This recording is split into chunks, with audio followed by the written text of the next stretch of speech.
बिस्मिल्लाहिर्रहमानिर्रहीम। उम्मीद है आप सब लोग खैरियत से होंगे।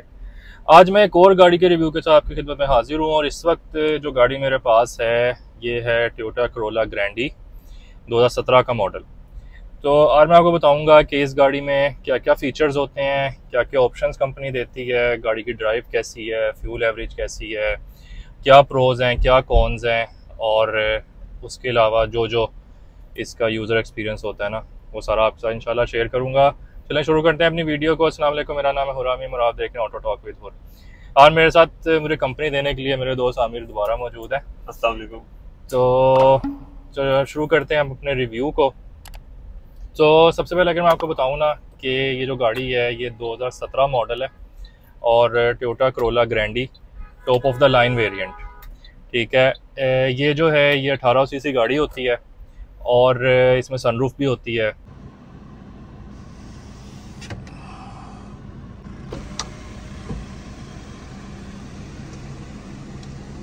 सनरूफ के अलावा इसके अगर हम गियर की बात करें तो इसमें सीवीटी ट्रांसमिशन आती है और इसमें आपको ड्राइव की ऑप्शन के साथ साथ मैनुअल की ऑप्शन भी मिलती है। यानी कि आप इसको जैसा टिपटॉनिक ट्रांसमिशन को आप मैनुअल में चला सकते हो ना, उस तरह आप इसको भी मैनुअल में चला सकते हो।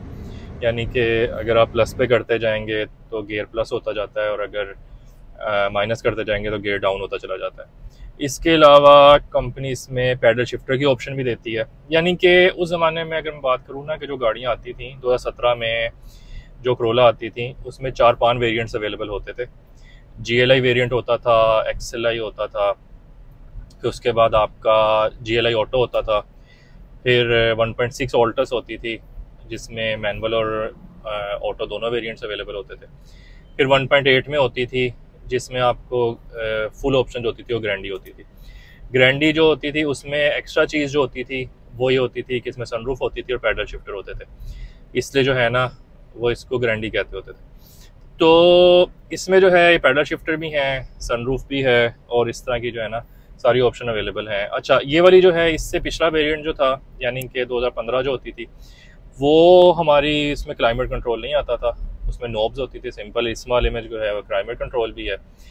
तो गाड़ी की ड्राइव जो है वो काफ़ी ज़्यादा स्मूथ होती है और मतलब अगर हम देखें ना गाड़ी को तो आपको पता है वैसे ही करोला वगैरह की ड्राइव जो होती है ना वो काफ़ी ज़्यादा स्मूथ होती हैं। तो आमिर भाई आपको भी तो एक्सपीरियंस है ना यार करोला चलाने का भी, होंडा चलाने का भी जी, आपका क्या ख्याल है कि, क्योंकि मैं ये समझता हूँ और लोगों से भी यही सुनने में आता है कि जो करोला है ना उसकी ड्राइव ज़रा है कि आप ना मतलब कच्चे रास्तों पे ले जाओ, गांव में ले जाओ, बिल्कुल। खेतों खलियानों में ले जाओ उसको और खड्डों में ले जाओ, जहां मर्जी ले जाओ ना, जी, जी। गाड़ी ने कहना है बस, कोई मसला ही नहीं है। लेकिन अगर आपने इसकी निस्बत कोई सिटी रखी हुई है, कोई क्या नाम है सिविक रखी हुई है, जी, तो वो ना ज़रा थोड़ी सी ना एहतियात मांगती है। मतलब जिस तरह नाम से जाहिर है तो सिटी है तो सिटी की गाड़ी है, जी। सिविक है तो वो भी मतलब साफ सुथरे सड़कों में चलने की गाड़ी है। लेकिन ये जरा ना वर्क हॉर्स होती है। आपका क्या ख्याल है इस बारे में? बिल्कुल, आप बिल्कुल बात सही कर रहे हैं। ये बेसिकली ऐसी गाड़ी होती है करोला, बाय द वे, कि जो आप कहीं भी लेके जा सकते हैं बहुत इजीली। इसको हम कह लेंगे देसी गाड़ी कहते हैं। तो इसकी सस्पेंशन जो है वो आपको लॉन्ग टर्म सपोर्ट करती है एज कम्पेयर टू होंडा के जो जितने भी वेरिएंट्स हैं। वो कह लेंगे कोई नाजुक आप उसकी सस्पेंशन कह सकते हैं। हालांकि इसकी मैं आपको वैसे ही कह रहा हूँ, आपने ट्राई नहीं करना कि मतलब इससे पिछला जो मेरे पास वेरिएंट था जो गोल लाइटों के साथ आता है, ठीक है। तो तब हम जवान थे, हमारी कह लें कि थोड़ी सी आदतें जो थी वो बिगड़ी हुई थी, तो हम 120 की स्पीड पे स्पीड ब्रेकर भी क्रॉस कर देते थे। तो इसकी सस्पेंशन को बिल्कुल फील नहीं होता था। वो 4-5 मॉडल की बात कर रहे हैं? जी, एग्जैक्टली। तो ये उससे काफी मतलब लेटेस्ट मॉडल है। तो इसका भी कह लें कि सस्पेंशन जो है वो माशाल्लाह बहुत अच्छी है। आप इसको कच्चे में लेके जाएं, आप इसको कहीं भी लेके जाएं, ऑफ रोडिंग मतलब आप प्रॉपरली नहीं कर सकते, लेकिन आप इसको नॉर्थ साइड पे ऑफ रोडिंग या ट्रैक के ऊपर मतलब समटाइम जिस तरह नॉर्थ पे समटाइम हमें होता है कि जब हम नारायण की साइड पे जाते हैं कुछ ऐसी सड़कें आती हैं जहाँ पे पानी गुजर रहा है तो मुस्तकिल ना वहाँ पे रोड में ना दरारें पड़ जाती हैं। या समटाइम कोई ऐसी रोड आती है किसी रास्ते में, चाहे शहर हो चाहे कहीं का भी हो, जहाँ पे रोड ही डली हुई है जी, या कोई काफी ज्यादा क्रैक्स हैं या इस तरह का हुआ है, तो उस हिसाब से ना मतलब ये गाड़ी ना बड़ी स्मूथली उसमें चलती है जी। और बंदे को ये नहीं डर होता कि यार अब मैं यहाँ चला ली है ना, मैं घर जाके सस्पेंशन का काम करवाऊंगा। गाड़ी जो है ना वो आराम से चलती है। नहीं, ये गाड़ी हमारी कह लें कि जो ग्रैंडी है स्पेशली, ये हमारे देहातों में बड़े शौक से रखते हैं लोग। बिल्कुल। और इसके अंदर कह लें कि बहुत ज्यादा वेट भी कैरी करके वो देहातों में मतलब ऐसे भगा रहे होते हैं इस गाड़ी को जैसे कोई मसले वाली बात ही नहीं है। और फिर भी ये गाड़ी जो है वो माशाल्लाह लॉन्ग टर्म सपोर्ट करती है, कोई काम वगैरह नहीं निकालती, और कह लें कि देसी गाड़ी है। बिल्कुल देसी गाड़ी है। वही बात है जैसे कि मैं हमेशा कहता होता हूँ कि ये जो गाड़ी है ना, ये गाड़ी है रफ एंड टफ। और मतलब अगर बंदे ने ये कहना हो कि यार मुझे ना ऐसी गाड़ी चाहिए जो बस मैं चलाता रहूँ, मुझे परेशानी कोई ना हो कि यार मैंने ये काम करवाना है या वो काम करवाना है, सिर्फ मैं ना बस को चलाऊं और मैं ये ना मुझे टेंशन हो कि यार कहीं खड्डे ज्यादा आ जाए तो क्या होगा, यार कहीं ज्यादा बम्पी रोड होगी तो क्या होगा। क्योंकि एक तो सस्पेंशन अच्छी है, दूसरे रोड क्लियरेंस भी इस गाड़ी की बहुत अच्छी है। गाड़ी काफी ज्यादा ऊंची है एज कम्पेयर टू सिविक और सिटी, तो इसलिए जो है ना वो गाड़ी काफी ना इजीली निकल जाती है खड्डों खुड्डों से, और ना आराम से, इतना कोई प्रॉब्लम नहीं देती गाड़ी। ठीक है, तो बाकी ये है कि मैंने ना इसके चेक किए डिफरेंट वेरिएंट्स ना, मतलब GLI मैंने चेक की, मैनुअल भी चला के देखी 18 मॉडल की, फिर मैंने ऑल्टस 1.6 भी चला के देखी, 16-17 मॉडल था, फिर मैंने ग्रैंडी भी चला के देखी 17 मॉडल की, ये जैसे चला रहा हूँ भी 17 मॉडल है। तो मैंने ये नोट किया है कि इसकी ना सस्पेंशन में मुझे फर्क फील हुआ, यानी कि जो GLI की सस्पेंशन थी ना वो मुझे थोड़ी सी ना सॉफ्ट फील हुई, फिर उसके बाद ना जो ऑल्टस थी उसकी सस्पेंशन थोड़ी स्टिफ फील हुई, और जो ग्रैंडी थी ना इसकी थोड़ी ज्यादा स्टिफ फील हुई। अच्छा मैंने खैर रिसर्च की कि मैंने कहा यार ये क्या चक्कर है, मतलब ठीक है हमें ये तो पता है कि कंपनी ये तीनों जो गाड़ियां हैं तीनों वेरिएंट जो है इसमें इंजन साइज डिफरेंट देती है, ठीक है ना। GLI में 13 सीसी इंजन दे रही है, ऑल्टस में 16 सीसी दे रही है, और ग्रैंडी में सबसे ज्यादा 18 सीसी दे रही है। अब ये तो हमें पता है, और इस यही देख के लोग गाड़ी लेते हैं कि यार ठीक है, लेकिन मुझे सस्पेंशन में फर्क क्यों फील हो रहा है? सस्पेंशन तो एक जैसी होनी चाहिए गाड़ी की। फिर मैंने जब रिसर्च की तो मुझे पता चला कि सस्पेंशन तो गाड़ियों की एक जैसी है, शॉक्स भी एक जैसे हैं, लेकिन कंपनी ने ना जो स्प्रिंग्स है ना वो डिफरेंट लगाए हुए हैं। यानी कि जो GLI के स्प्रिंग्स है ना वो जारी बात है 13 सीसी इंजन है, उसका वेट कम है, उसका तकरीबन 95 kg से लेके 105 kg के दरमियान उस इंजन का वेट होता है। तो इसलिए उन्होंने सस्पेंशन थोड़ी सॉफ्ट लगाई, उसके जो स्प्रिंग्स है ना वो थोड़े सॉफ्ट लगाए हैं उस इंजन के वेट के हिसाब से जी। इसी तरह जब ऑल्टस की तरफ कंपनी आई 1.6 की तरफ, तो उसका वेट जो है वो तकरीबन उससे थोड़ा ज्यादा होता है, तकरीबन 115 से 125 के दरमियान होता है केजीज में। तो उसमें उसने थोड़ी सी सस्पेंशन स्टिफर कर दी, क्योंकि सारी बात है उसने ज्यादा वेट उठाना है उस स्प्रिंग ने ना, तो स्प्रिंग थोड़ी स्टिफर कर दी है। और उसके बाद जो ग्रैंडी है उसका वेट तकरीबन 135-40 kgs होता है इंजन का वेट, तो उन्होंने उसकी सस्पेंशन थोड़ी ज्यादा स्टिफर की, ज्यादा स्ट्रॉन्ग बनाई ताकि वो इतना भारी वेट उठा सके।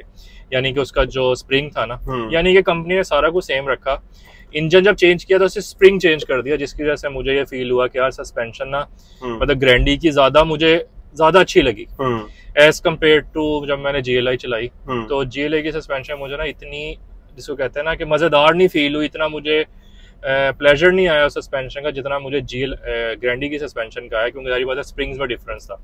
अदरवाइज जब मैं पहले सोचता रहता था, मैंने कहा यार ये सिर्फ इंजन का फर्क है, सस्पेंशन में क्यों फर्क मुझे फील हो रहा है? तो वही बात हुई कि स्प्रिंग्स में भी फर्क था, इससे सस्पेंशन में फर्क फील हो रहा था, क्योंकि स्प्रिंग में उन्होंने ना इंजन वेट के हिसाब से डिफरेंस डाला हुआ। तो एक तो ये चीज है। तो बाकी ये है कि एवरेज की अगर मैं बात करूँ ना, तो ये गाड़ी जो होती है ग्रैंडी, अच्छा ग्रैंडी में लोगों का एक बड़ा गलत कॉन्सेप्ट होता है कि यार ग्रैंडी नहीं लेनी, 18 सीसी इंजन होगा। आपका वैसे क्या कॉन्सेप्ट है कि यार 13 सीसी गाड़ी लेनी चाहिए अगर आपने करोला लेनी हो? तो 13 सीसी लेंगे, 16 सीसी लेंगे, 18 सीसी लेंगे?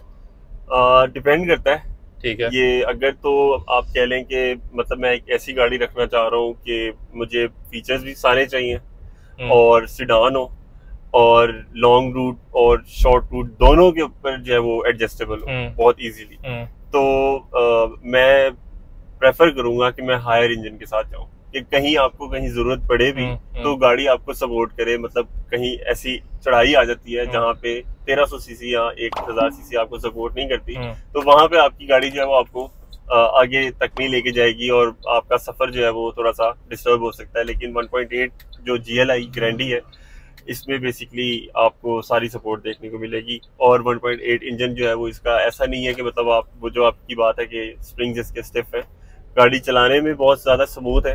इसकी जो सस्पेंशन है वो बहुत ज्यादा मतलब आपको एज कम्पेयर टू, अगर मैं कंपेयर करूँ इसको जैसे होंडा की सिटी है या सिविक है एक्स, उसमें आपको थोड़ा सा फील होता है जब आप स्पीड ब्रेकर से या किसी खड्डे से गुजारते हैं गाड़ी को, तो वो आपको थोड़ा सा फील होता है जैसे गाड़ी जो है वो पूरी मूव कर रही है उसके साथ। लेकिन ग्रैंडी जो है वो उस शॉक को या उस बम्प को जो है वो एब्जॉर्ब कर लेती है, तो आपको इतना ज्यादा फील नहीं करती है, हल्का सा आपको लेविटेशन इफेक्ट देती है। तो 1.8 के साथ मैं प्रेफर करूंगा। लेकिन अगर आप कहते हैं कि मतलब आपको मतलब गाड़ी जो है वो बस डेली रूटीन के लिए चलानी है और आपका लॉन्ग रूट इतना ज्यादा नहीं है, तो फिर आप इसका 1.5 का वेरिएंट जो है वो 1.6 का वही बात है कि मेरा ही ख्याल है, क्योंकि लोग पता है करते हैं, लोग जब ले रहे होते हैं ना गाड़ी, जो मैंने नोट किया है कि यार अच्छा कौन सी लेनी, या 13 सीसी ले लो, पेट्रोल ज्यादा अच्छा करेगी। नहीं, पेट्रोल का इसका जो है वो मैंने हिसाब लगाया कि तीनों का जो है ना वो एज कम्पेयर टू ज्यादा से ज्यादा 1 किलो 1 माइलेज का या 2 माइलेज का फर्क आता है। मतलब वो अगर आपको 13-14 दे रही है तो ये आपको लॉन्ग रूट पे 12-13 दे देगी, या 10-11 की एवरेज दे देगी विद इन द सिटी। नहीं, अब मेरा ख्याल ये है कि जो मैंने एक्सपीरियंस किया है ना, मैंने एक्सपीरियंस किया कि जो लोग GLI लेते हैं ना, ये सोच के कि यार हमने एवरेज जो है ना वो अच्छी ले लेंगे, तो GLI जो होती है ना वो तकरीबन 10-10.5 की एवरेज देती होती है।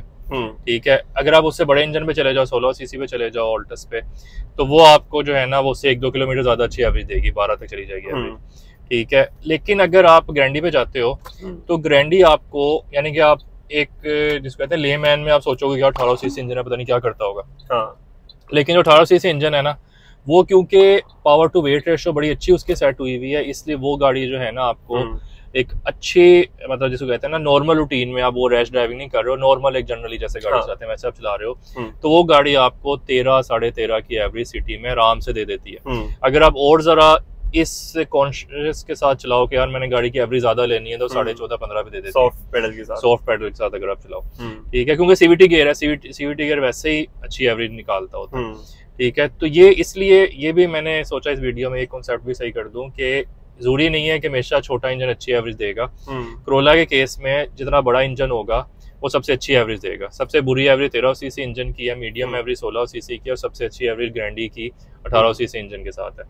ठीक है, और ये गाड़ी जो है ना ये वैसे मुझे इसलिए ज्यादा पसंद है क्योंकि इसमें ना आपने अगर डी पे रख के चला रहे हो, सुकून से गाड़ी को एंजॉय करो तो वो भी कर सकते हो। लेकिन उसके अलावा अगर आप ये चाहो ना कि यार मैं गाड़ी को ना जरा पूरी तरह इसकी पावर लेनी है, इसको एकदम पिक करना है, इसको एंजॉय करना है, तो आप मैनुअल पे रखो, पैडल शिफ्टर के साथ पूरा स्पोर्ट्स मोड में ना मजेदार किस्म से आप गाड़ी चलाओ, तो गाड़ी बहुत ज्यादा फील देती है और बड़ा मजा आता है गाड़ी को चलाने का ना। ठीक है, अच्छा उसके अलावा ना ट्रांसमिशन तो CVT हो गई। अच्छा उसके अलावा इसमें रिट्रैक्ट मिरर दिए हुए हैं, रिट्रैक्टेबल मिरर्स दिए हुए हैं। उसके अलावा सनरूफ दी हुई है, डिक्की में अच्छी खासी इसकी स्पेस है। ठीक है, और अंदर भी अच्छी खासी स्पेसियस है। उसके अलावा आपके जो है क्लाइमेट कंट्रोल आ गया गाड़ी के अंदर। इसमें जो ये इंफोटेनमेंट सिस्टम है ये भी पहले का लगा हुआ नहीं है, मतलब पहले का लगा हुआ है, कंपनी फिटेड है। कंपनी इसमें ये इंफोटेनमेंट सिस्टम भी सही दे देती है। इसके अलावा इसकी जो डिक्की होती है वो भी आपके पास ऑप्शन होती है कि आप उसको ना रिमोट से भी ओपनिंग की ऑप्शन होती है डिक्की में। उसके अलावा अगर मैं शीशों को देखूं तो शीशों में दोनों साइड पे शीशे दिए हुए हैं। ठीक है, और हमारे सनरूफ के साथ आगे जो लाइट है, लाइट के आगे हमें जहाँ सनरूफ के बटन दिए हुए हैं उसके साथ हमें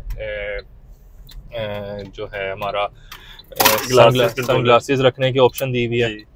और जो लेदर सीट्स हैं वो मेरे ख्याल से इस गाड़ी में पहले से ही आती हैं। आई डोंट नो ये बाद में हुई हुई है, ये मेरे ख्याल से पहले से ये मेरे ख्याल से स्टॉक ही है। हाँ, तो वो आती हैं। अच्छा उसके अलावा गाड़ी में अगर मैं स्पेसिस की बात करूँ तो एक दरवाजे में, चारों दरवाजों में गाड़ी में स्पेस दी हुई है, बोतल रखने की ऑप्शन भी है। उसके अलावा सेंटर में इतनी ज़्यादा स्पेसिस नहीं है, सिर्फ हैंड ब्रेक के साथ 2 कप होल्डर दिए हुए हैं।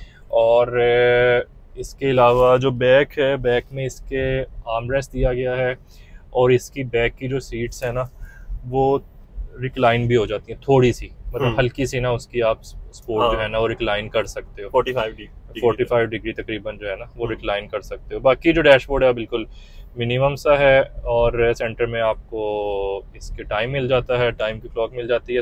इसमें एयरबैग इसमें 2 ही हैं, मतलब देखे ना आपकी जो हमारी वो थी विड्थ थी, वो विड्थ छोटी सी गाड़ी थी और उसमें कंपनी ने 8 एयरबैग दे दिए थे। अब ये ग्रैंडी है यानी कि top of the line variant और इतनी महंगी गाड़ी, और इसमें से 2 एयरबैग दिए हुए कंपनी ने। वो बेसिकली हमारा माइंडसेट है। सीधी सी बात है, वो जापानीज जो है वो सेफ्टी पे ज्यादा जाते हैं, सिक्योरिटी में ज्यादा जाते हैं, प्रेफरेंस होती है। लेकिन मतलब इन्होंने सीवीटी गेयर दे दिया, पैडल शिफ्टर दे दिए, सनरूफ दे दी, इतना कुछ दे दिया, रिट्रैक्टेबल मिरर्स दे दिए, ठीक है, आपके जो है क्लाइमेट कंट्रोल दे दिया, सबको दे दिया, लेकिन एयरबैग 2 दिए, ठीक है ना। मैं देखिए इसमें जो है ना वो हमारी लोकल गाड़ी थोड़ी सी लैग कर जाती हैं। अच्छा, उसके अलावा एक और ऑप्शन जो इस गाड़ी में है वो क्रूज कंट्रोल भी दिया हुआ है।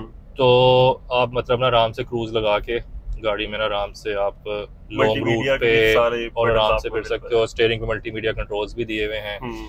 तो और जो इसका मीटर है वो भी बड़ा बस 240 तक मीटर है, 7 RPM दिया हुआ है, हीट की गेज है, फ्यूल की गेज है।